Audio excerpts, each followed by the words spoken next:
When I arrived in Charleston for the National Innovation Forum, I expected 3 exhausting days of presentations, networking, and one chance to pitch the education program I had spent nearly 2 years building. But I never imagined my own family would try to destroy that opportunity before I reached the conference hall. My name is Lena Whitmore. I was 30 years old, and as my train pulled into the station, I received a message from my uncle saying that the apartment I had rented for the conference was no longer available because my cousin and her husband had an urgent need for it, followed by a photograph of them standing inside the apartment with champagne glasses as if they had already won something. At first, I assumed there had been some ridiculous misunderstanding, until the property manager called and quietly explained that someone claiming to be my authorized representative had changed the booking, requested a refund, and transferred the security deposit into another account. I knew immediately who was behind it because only 3 people knew the reservation details, and when my Aunt Meredith called seconds later pretending to be concerned, she said, "Lena, don't make this dramatic. You're young, you can sleep anywhere for a few nights, while your cousin needs the apartment because she has important people to impress." I didn't argue with her, because something about the situation felt too carefully planned to be a simple family favor. So instead, I asked the property manager to email me every document connected to the cancellation, and told him not to alter anything until I arrived. Then I opened the conference application on my phone and discovered something even stranger. My registration had been moved from the standard delegate category into a private guest category, which meant I could still enter the public sessions, but would lose access to the investor meetings where my proposal was scheduled to be reviewed. That was when I called Adrian Shaw, an old college friend who now worked in corporate compliance for one of the organizations sponsoring the forum. And after listening silently for almost a minute, he said, "Don't confront them yet, Lena. If someone forged authorization, the paperwork will tell us who did it, and people who believe they're clever usually leave more fingerprints than they realize." Within an hour, Adrian discovered that the apartment cancellation and conference downgrade had both originated from an email address associated with my aunt's consulting company, and the person who submitted the requests had attached an old copy of my signature from a contract I had signed years earlier.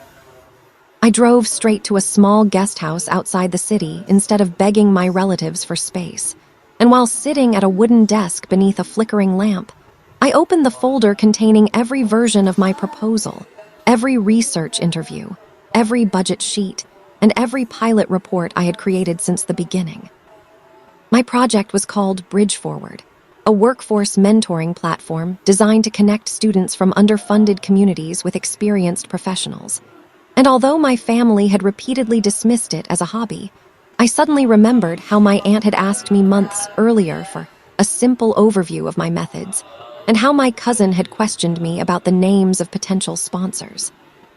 The next morning, I entered the conference center and saw my cousin Valerie standing beside my aunt in front of a giant display bearing the name Whitmore Pathways, a polished version of my concept that promised almost identical outcomes, used several phrases from my private research notes, and listed my aunt as founder while Valerie was introduced as the program's creative director. My stomach dropped when I noticed that their presentation was scheduled 2 hours before mine, because if they convinced the sponsors that their organization had created the concept first, my original work could suddenly look like an imitation. Instead of confronting them, I walked into the sponsor lounge and asked to speak with Dr. Naomi Carter, the foundation director responsible for evaluating new programs. And when she reviewed my documentation, her expression changed from polite curiosity to serious concern as I showed her dated files, research recordings, early prototype diagrams, and emails proving that I had discussed Bridge Forward with her foundation almost a year before my relatives announced their program. "You don't need to convince me with emotion," Naomi said, closing the folder carefully. "You need to show me the timeline, and your timeline is remarkably clear." Meanwhile, my aunt cornered me near the elevators and offered what she called a compromise, saying I could join Whitmore Pathways as a regional director, receive a respectable salary, and stop embarrassing the family by insisting on sole ownership of an idea that she claimed we had developed together. I asked her one simple question. If we created it together, why does every document you submitted list you as the founder? And for the first time, her confident expression disappeared, because she knew the answer would sound terrible no matter how she explained it. Then Valerie made the mistake that changed everything by sending me a private message demanding that I withdraw my presentation before noon, claiming that if I refused, she would tell the sponsors that I had stolen confidential information from my family's consulting business. I forwarded the message to Adrian and Naomi, and within minutes, the foundation's legal team requested copies of every document connected to Whitmore Pathways, including the registration records, marketing drafts, financial projections, and the authorization used to change my conference access. The investigation uncovered something far larger than my stolen presentation, because the same consultant who had submitted the false apartment authorization had also uploaded several Whitmore Pathways reports using data from my private pilot program. And some of those reports had been altered to make the results look dramatically stronger than the original numbers. Adrian traced the files to my cousin's laptop, while the foundation discovered that my aunt's company had previously received grants based on similarly inflated performance reports, turning what my family had described as a disagreement between relatives into a formal compliance investigation. That afternoon, I walked onto the main stage with more than 400 people watching and my relatives sitting together in the second row. And instead of mentioning their names or turning the presentation into a family argument, I explained exactly how Bridge Forward worked, why the original pilot had succeeded in some communities and struggled in others, and what changes I had made after listening to participants. When one investor asked why my proposal had suddenly become involved in a dispute, I answered calmly. Because good ideas need more than ambition. They need documented ownership, honest data, transparent governance, and people willing to tell the truth even when the truth is inconvenient. The end of the conference, the foundation suspended Whitmore Pathways from consideration, froze the disputed funding, and opened a broader audit into my aunt's consulting firm, while Bridge Forward advanced to the final funding round under my name with independent oversight written directly into the agreement.